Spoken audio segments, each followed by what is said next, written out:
Oi, gente, eu sou a Kizzy, eu sou apaixonada por extrair informações de dados, trabalho com ciência de dados, tenho uma formação em engenharia de computação, e esse aqui é o canal Programação Dinâmica, onde a gente faz vídeos de ensino de programação, ciência de dados, discussões sobre tecnologia. Se você chegou aqui no canal agora, não se esquece de se inscrever no canal para receber os próximos vídeos. Eu tenho certeza que aqui tem muito conteúdo que vai ser útil para você aí ao longo dos seus estudos, do seu desenvolvimento dentro da área da computação. Se você está chegando na área dos dados também, essa é uma ótima série para você começar, inclusive, porque a SQL é uma habilidade bastante relevante dentro do mercado, bastante utilizada, e com isso você também consegue praticar, várias habilidades. Até aqui, nas nossas aulas de SQL para análise de dados, a gente veio lidando com diferentes tabelas, aprendeu a fazer consultas com cláusulas como group by, order by, aprendeu a estrutura básica do SQL, que é o select from where, mas em todas as aulas, a gente fez consultas a apenas uma tabela de cada vez. No entanto, quando a gente está lidando com bancos de dados, é comum a gente encontrar várias tabelas em um mesmo banco, A gente não tem só uma tabela, a informação, os dados com os quais a gente vai trabalhar podem estar divididos, separados em tabelas diferentes, e isso nos faz precisar de alguns recursos para conseguir fazer junções com esses dados e extrair, de fato, os dados e as análises que a gente precisa. E a gente chegou agora no ponto da nossa série aqui de vídeos em que a gente vai passar a trabalhar com mais de uma tabela, então vamos dar um passo, Ganhamos uma certa maturidade, construímos ali uma base de conhecimentos que vai nos permitir fazer isso. No entanto, esse vídeo não é exatamente sobre essa parte prática. Ele é um vídeo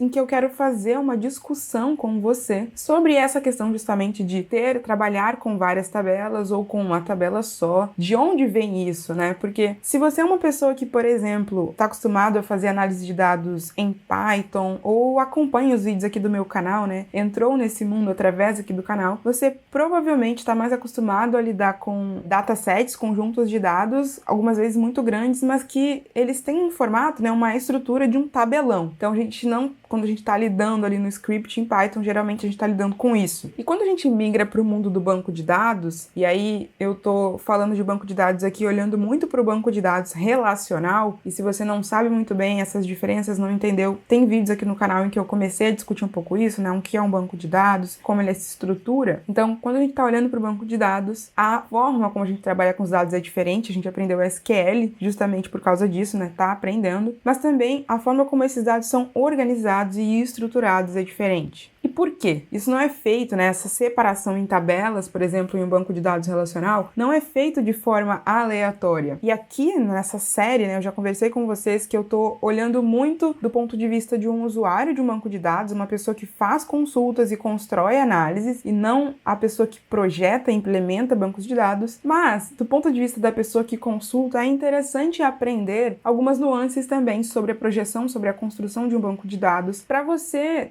entender porque as coisas com as quais você está lidando estão estruturadas daquela maneira. Para isso, a gente precisa retomar alguns conceitos que eu mencionei em outro vídeo sobre bancos de dados relacionais, por exemplo, para a gente concretizar um pouco mais isso. Então, um banco de dados relacional, ele tem uma estrutura, geralmente de tabelas, e a forma como ele é projetado se baseia num modelo de entidade e relacionamento. Você não precisa necessariamente se aprofundar nisso, mas conhecer essas nomenclaturas é útil. Se você quer, de fato, trabalhar com banco de dados ou com engenharia de dados, aí sim eu recomendo que você se aprofunde. Mas o que a gente precisa saber nesse contexto aqui é que existe essa abstração na construção de um banco de dados e que esse modelo, quando ele é construído, essas entidades que vão depois se tornar tabelas do banco de dados, elas precisam atender, algumas propriedades. Então, é esperado que num banco de dados relacional você tenha uma eliminação ou um controle das redundâncias nas tabelas, por exemplo. Isso porque um banco de dados, ele é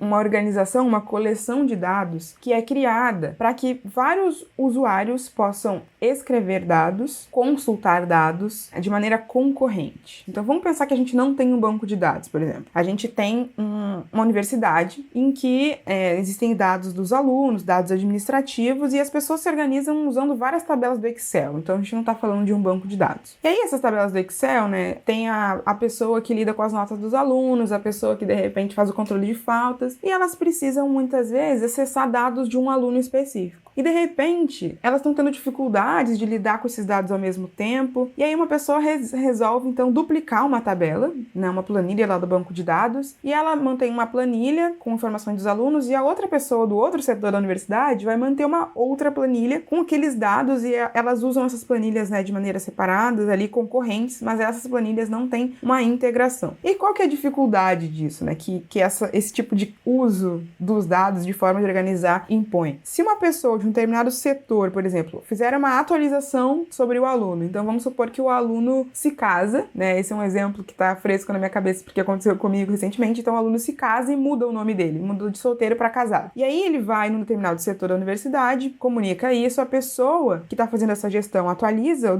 o nome dele na planilha a que ela tem acesso, e todos os outros setores da universidade que também têm dados dos alunos replicados em planilhas diferentes, né, em arquivos diferentes de dados, não vão estar cientes dessa mudança. Então essa mudança que foi feita aqui nessa planilha não vai se replicar em todas as outras, e você vai ter um problema de consistência. Então você vai ter uma divergência entre dados do aluno. Então num lugar o aluno está com um nome, em outro lugar o aluno está com um outro nome. E aí você pode pensar, ok, mas isso é fácil de resolver. É só essa pessoa desse setor ir lá nos outros setores e falar, olha, o aluno tal mudou de nome, a gente tem que atualizar as planilhas.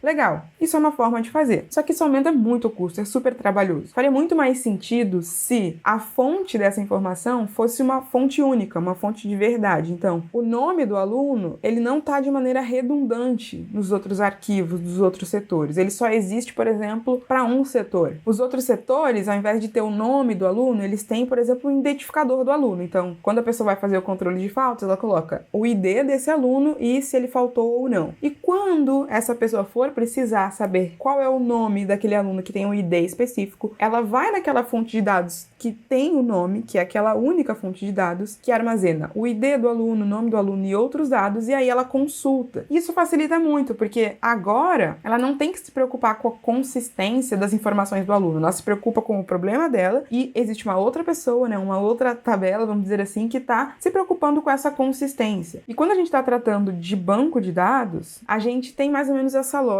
E esse processo que eu expliquei, né, de controle de redundâncias, ele se dá por meio do que a gente chama de normalização. Então, a normalização, existem várias regras, né? Existe um processo lógico por trás dessa normalização que é feita nos bancos de dados, mas ela visa duas coisas: eliminar redundâncias para garantir essa consistência. Então, ao invés de você ter várias tabelas com colunas repetidas, e aí quando uma pessoa atualizar uma tabela, ela vai ter que atualizar todas as outras, você tenta reduzir isso ao máximo. Então você vai ter uma ou o menor número possível de tabelas com aquele dado, de modo que você se preocupe em atualizar em menos locais, né, aquela informação, garantindo a consistência. Então, se todos os usuários acessarem as tabelas em momentos diferentes, eles vão ter uma fonte de verdade. Mas além disso, né, você diminuir essa redundância, então várias tabelas com uma coluna repetida, também ajuda a você economizar espaço de armazenamento. Então é importante que você que está lidando com o banco de dados conheça essas restrições e esses requisitos mesmos que são utilizados na hora da construção de um banco de dados. E tudo bem, aqui a gente consegue entender então que existe um processo por trás da forma como as tabelas são construídas, que você vai encontrar normalmente em bancos de dados relacionais tabelas normalizadas, então que essas informações não se repetem tanto nas tabelas, e é isso que vai justificar e vai exigir que você faça junções entre tabelas, porque uma tabela não vai ter tudo o que você precisa para fazer sua análise com uma certa frequência. Mas eu ainda não justifiquei, né, o porquê que a gente trabalha com várias tabelas e não com um tabelão. Porque se você for pensar, se a gente trabalhar com um grande tabelão, a gente resolve o problema da fonte única de verdade e da consistência, né? Dado que só tem uma tabela, todo mundo acessa essa mesma tabela e tá tudo certo, resolvemos o problema. Só que existe uma outra questão, né, que também é resolvida pelos bancos de dados e que faz com que seja mais interessante separar os dados em tabelas diferentes. E essa questão tem a ver com processamento e armazenamento das transações de escrita, leitura, remoção, atualização do banco de dados. Por quê? Um Um banco de dados, né, que tem uma grande quantidade de dados ali armazenados, ele fica guardado no disco, aí a gente está falando agora tecnicamente da estrutura do banco de dados, então o banco de dados ele está num computador, e no computador a gente tem diferentes tipos de memória, então uma memória que você consegue acessar mais rapidamente, e uma outra memória, que é o disco, que você acessa de maneira mais lenta. Na memória principal, que a gente chama,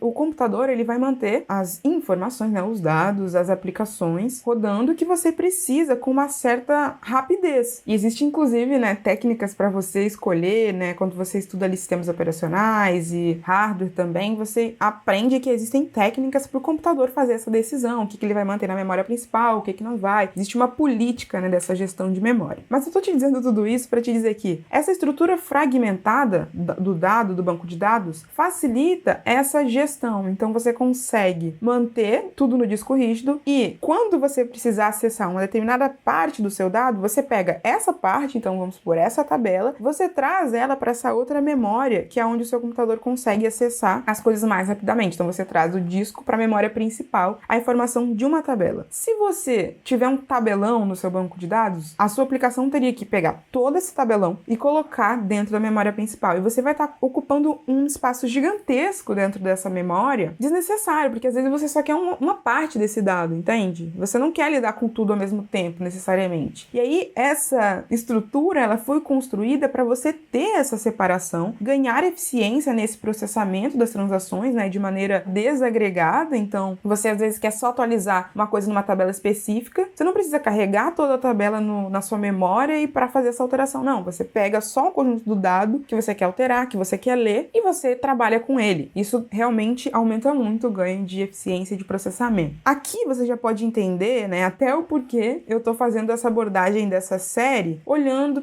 do ponto de vista da pessoa que faz as consultas, porque eu também considero que essa é uma série introdutória. Porque quando a gente fala de bancos de dados, né, e de projetos de bancos de dados, a gente acaba precisando de vários outros conhecimentos da computação para ter um entendimento completo do que está acontecendo. Então, para poder te explicar uma coisa, entre aspas, simples, né? Então, por que um banco de dados tem várias tabelas e não um tabelão? Eu tive que me valer de alguns fundamentos que a gente não tinha discutido até então. Então, memória principal, disco rígido, estrutura de banco de dados, normalização, modelagem do banco segundo entidades e relacionamentos. Então, são vários conceitos novos que eu te apresentei aqui. E eu não quero que você se sinta confuso ou assustado por conta dessas nomenclaturas. Eu quero que você entenda esse vídeo como um primeiro passo, né? Então, abrir um outro campo aí dentro do seu cérebro, que você tá tentando juntar tudo que eu te falei aqui com o que você já conhece. Só que esse campo que você abriu na sua cabeça agora, ele é a semente para você construir novos conhecimentos. Então, se você é uma pessoa que quer se aprofundar em banco de dados, eu te joguei aqui palavras-chave que vão te fornecer a possibilidade de ir atrás, né, de se aprofundar. Inclusive, eu já recomendei aqui nessa série um livro, que é o livro que eu usei na minha graduação e eu tenho aqui, que é esse livro aqui, Sistemas de Bancos de Dados. Inclusive, tá escrito aqui, ó, quando eu comprei esse livro em agosto de 2012, então dá pra ver aqui. E esse é um livro, né, um material didático que eu recomendo se você quer se aprofundar nessa história dos bancos de dados. Dá pra ver que o livro não é pequeno, ele é bem grosso, bem grande, porque é isso, para estudar, né, para se aprofundar, você precisa acessar vários conhecimentos e absorver isso aos poucos. Mas se você não é essa pessoa, né, quer se aprofundar, você é mais um usuário final mesmo, tá tudo bem. Agora você conheceu novos conceitos, você sabe que existe esse processo de normalização e você entende minimamente, né, ainda que de maneira simplificada, porque você se depara com várias tabelas algumas vezes, né? Por que existe essa estrutura, né? Não é uma coisa aleatória, mas existe um motivo para essas coisas serem da forma que elas são. Eu espero que vocês tenham gostado desse vídeo. Eu me esforcei muito para conseguir, né, mastigar algumas coisas. Como eu falei, é um desafio porque essa explicação, né, ela demanda outros conhecimentos que eu tenho, mas eu não posso partir do pressuposto que você tem, né? Você não necessariamente precisa ter. E aí fica mais complexo mesmo conseguir destrinchar isso. Mas eu espero que eu tenha mais ajudado do que atrapalhado fazendo esse vídeo aqui. Eu gostaria também de compartilhar com vocês que eu tô bastante feliz com os comentários que eu tô recebendo aqui nessa série. Inclusive, recentemente a gente recebeu um comentário de uma pessoa que conseguiu usar os vídeos aqui do curso para poder fazer um processo seletivo, conseguir uma oportunidade de emprego. Bom, isso eu acho que é o nosso sucesso, né? A nossa medida de sucesso maior aqui, porque muita coisa que a gente faz é querendo que mais pessoas tenham acesso a esse conhecimento e consigam transformar isso em resultados, né, em prosperidade e mobilidade social nas suas próprias vidas. Então a gente fica muito feliz, eu fiquei muito feliz de ler isso e agradeço muito por vocês continuarem interagindo, mandando depoimentos. Se você gostou desse vídeo, ficou com dúvidas, sei lá, ficou muito confuso também, não tem problema, comenta aqui embaixo com a hashtag SQL pra gente conversar sobre isso. E é claro, eu continuo assistindo essa série, tem outros vídeos aqui pra você aprender. Se você chegou aqui de paraquedas também, assista os vídeos anteriores, né, que a gente tá construindo um conhecimento, então a ordem como essas coisas estão sendo apresentadas aqui é para tentar maximizar o seu entendimento. Então é legal se você seguir, né, essa lista de vídeos. O link para essa playlist aqui no YouTube tá aqui na descrição. Esse vídeo fica por aqui. Muito obrigada e até a próxima.